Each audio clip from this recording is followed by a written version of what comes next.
Hi, it's Matt from Krank Engineering, back with another video about hand tools. Today we're going to talk about screwdrivers.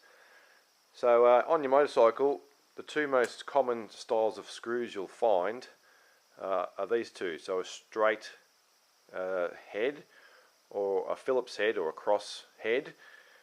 And you need the right tool to remove these screws. So they're designed to clamp parts together, so they screw in and screw out. So clockwise to do them up, anti-clockwise to take them out. So on a straight head, it's just got a slot in the head of a certain width and certain length. So you need the right screwdriver for the job. So your set of screwdrivers, if you've bought a set, will typically have a whole range of sizes. Here's just a couple out of my selection.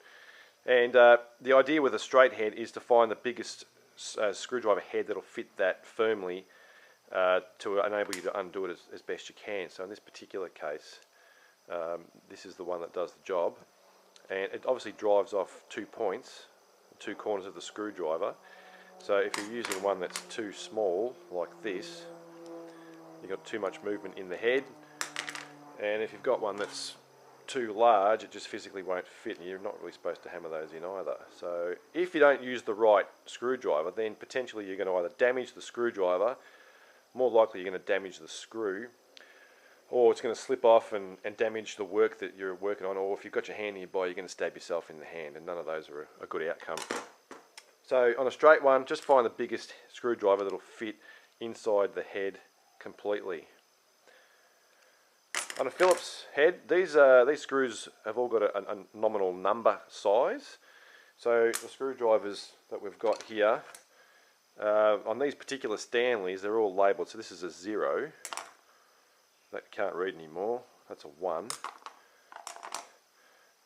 That's number 2 and number 3, and obviously you can see from the sizes that they're all designed for different size screws. So again, you need to find the best one that fits the screws you're looking at, and I'll say this one looks like a number 3 to me, and sure enough, a number 3 fits that really tightly. A number 1, for example, is going to fit, but it's very loose in the head. And again, if you try and use a screwdriver like that, you're going to damage the screw most likely. So how do you use it? Pretty straightforward. Put it in, press down and turn. What can go wrong? Well, mostly if the screw's jammed or stuck, something's got to give, and generally it'll be the screw. That'll be softer. If you've bought decent screwdrivers, these will be heat treated steel and they'll be hard. So you're going to damage the screw, and you're going to strip the screw, and then you're going to have one hell of a time getting it out. So yeah, right tool for the right job. We'll just go through a couple of other specialty tools you might find. I've got a bit of a collection. I guess I collect tools rather than collecting other things, but let's talk about other ways of getting screws out. Most of the time you'll have a collection of screwdriver bits like this that you've accumulated over time in different kits and bits and pieces and tool kits that you've bought. These are handy if you've got the right tool to drive them. Here's an example of a Bitdriver. This one's a Snap-on actually. It's branded by Cat, because Snap-on make all the Cat's tools, but it's a ratcheting one. So it's just like a ratcheting socket wrench. You can adjust it and you can turn it in or you can turn it out. And because it's got a magnetic tip in it, you just find the right one and in you go with the magnet, and happy days. So a good way to do it, obviously you can do it really quickly because you're ratcheting. Sometimes this is a little large to get into confined spaces, but this is one of my favourite tools, and it's a beautifully made tool. It'll last forever. I've had it about 20 years, and it'll definitely last a lot longer too. These bits come in all shapes, sizes, and costs. And again, these are heat-treated steel if they're good ones, and that means they'll work pretty well. And generally, you'll damage a screw rather than damage a bit. But if you abuse these guys, they'll suffer as well, and I generally consider them consumable. Really good quality ones. I think this one cost me about $12, but it's lasted me about 10 years. It's a really good quality bit. So again, you get what you pay for. Some of the cheaper kits you get, I've got this with a toolkit once, I think. Emergency purposes only. I really wouldn't use that every day. These ones are, the case is broken, but they're German made, and I've had these for about 20 years. I think I'm missing one of them here, but there's a set of 3 Phillips and a set of 3 slotted. that goes in there. You can actually use it as a driver. But you know, beautiful tools, and they'll last a long time if you look after them, and you know, you get what you pay for. What else am I going to find? Nut drivers. You know, often you'll see these as well. They'll fit in a screwdriver too. So sometimes you might have small bolts or nuts that you want to turn off, and sometimes this is a way to do it, using a nut driver like that. If you're into home renovations, you'll use those a lot on, you know, these style screws. You can put them in your drill as well, but you can use them on a screwdriver just the same. So that's one other way of doing it. A couple of other specialties. Just occasionally you'll have a purpose to use a really long screwdriver. This one doesn't even fit on the screen here. You know, cubby screws on motorcycles, sometimes you need a really long screwdriver like that. You know, these ones are just cheap ones. I think I paid $6 each for these, but I've never even used them. I mean, I've had them probably a year. But just occasionally, when you need it, it'll get you out of trouble. So on a tool like this that I'm not going to use very often, I might go for a cheaper option. But stuff I use every day, like regular screwdrivers, yeah, I try and buy the best ones I can. A couple of other specialty tools. These are impact. This is an impact driver for taking out larger screws that are stuck, which on old motorcycles, you know, can happen a little bit.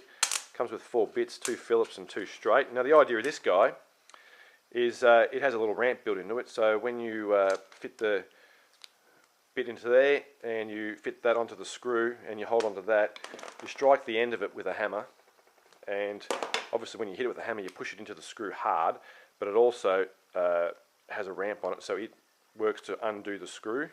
So if you're holding it steady, it will twist and try and move the screw for you. Now this, if it gets you out of trouble once, it's well worth the money. You know, if you've got a really stuck screw inside an engine head or a case or something, this may just do the job. That's the only screwdriver that you hit with a hammer. You don't normally hit screwdrivers with a hammer because the handles are plastic and you could shatter it. In the bad old days when we had wooden handled screwdrivers, you'd obviously split a wooden handle, but you don't hit them with a hammer. Sometimes it's completely unavoidable, but if you're looking to use it as a chisel or a punch, then get a chisel or a punch, and you can hit these with a hammer all day long. You're not supposed to hit screwdrivers with a hammer. I know it happens, and you're going to do it occasionally, but you know, you're probably going to damage your screwdrivers, and I don't hit my screwdrivers that I've paid good money for.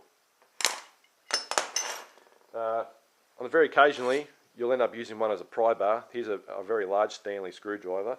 It's got a square shank. What's that for? Well, because if you've fitted it to a screw, then, and it's very difficult to undo, you can always get a spanner or a wrench, and you can use that to help you tighten or loosen the screw. So probably one of the only reasons to have an adjustable wrench. This is a really odd size shank, so you do need an adjustable wrench to fit to it. So that's one of those. If you are going to use it as a pry bar and get under a component and lift it out, well, you're essentially going to damage the screwdriver as well. So there are tools for that, pry bars. These aren't that expensive, and once you've used them, you'll never go back. Okay, a few do's and don'ts. If you are using a screwdriver on a piece of work, try and keep your hand clear. If you're working on something, you know, and you're holding onto it, if that screwdriver slips, then you are going to stab yourself in the hand, and yep, that's going to hurt a lot. Again, don't use them as levers. Don't use them if they've got a split handle, because that could come off as well. And have a look at the tips. You know, really good quality screwdrivers will last a long time, and they're hardened steel. So if they're worn or they're chipped or whatever, you can touch them up on a grinder or a belt just to get them straight and clean and everything else. And yet, like I said, trying to use a hammer on it. That's about it. What else have we got? One last couple of quick points is you might find some odd sized or odd screws like this. This particular style, it's got a slotted head, but it's also got a cross in it. So in theory, you can use both types of screwdrivers on this guy. You could use a straight screwdriver, or you could use a Phillips head screwdriver. I would always pick the Phillips head screwdriver. You've got 4 points of contact with the Phillips head screwdriver, and you've only got 2 with a straight. So if you've got a screw like that, and you can, take the Phillips head. Here's a specialty, more of a specialty screw. This is a stainless steel one I use on motorcycles, but it's got an Allen head or a hex head.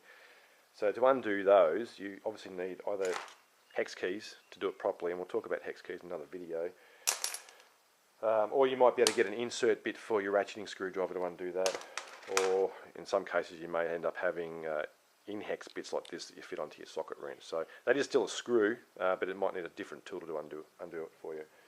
Okay, that's it for screws this time, and we'll talk to you next time. Cheers.